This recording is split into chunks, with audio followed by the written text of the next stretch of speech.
What governs how long you run? I think it's somewhat gut and data driven because, when you're out there thinking about a new vision, everybody, you're going to get so many no's and so many people telling you that it's dumb that you got to just keep pressing forward. I know when I, originated the idea for LEAP, I had, was running New Schools for Chicago. I launched New Schools for Chicago, as you mentioned.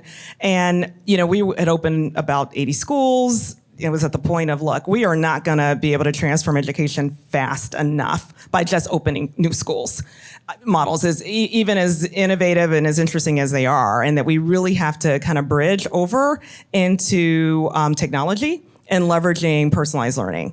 And, in as much, and again, some of the data informing this was, there was an emerging sector that was growing in the ed tech space.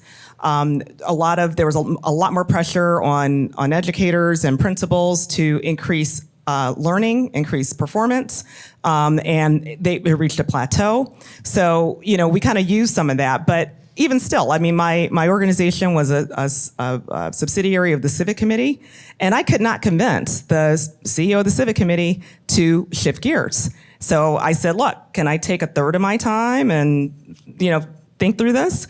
And so I wrote a paper to the Gates Foundation about the future of learning, what we needed to do to scale innovative technologies in schools across America if we were really serious about accelerating learning for our kids.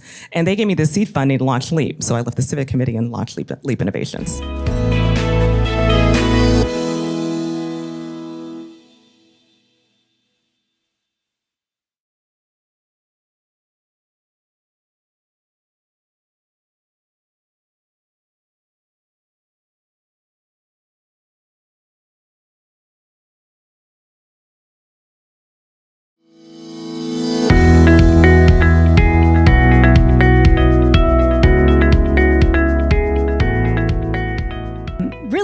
Two massive impact companies, but so much of being an entrepreneur isn't having the best plan and having everything go to plan. It's how you recover when things don't go to plan, how resilient you are, how quickly you pop back up.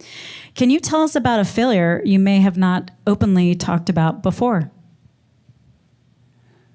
So I think part of this is, in my mind, I haven't really failed.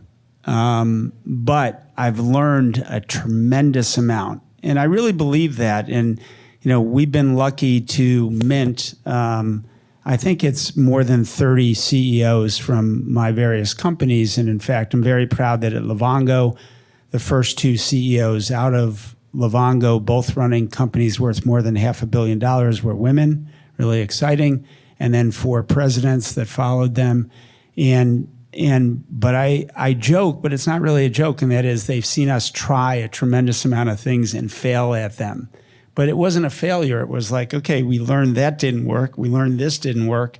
And they go to their next business and they aren't afraid. And, fear is the biggest challenge that any of us have. That is, you're worried about it. I mean, the great news about doing something quickly is you can do a lot of it. So we can do 2 or 3 things faster than most people can do one. So there's a great, actually the most famous inventor in the country, a guy named Dean Kamen.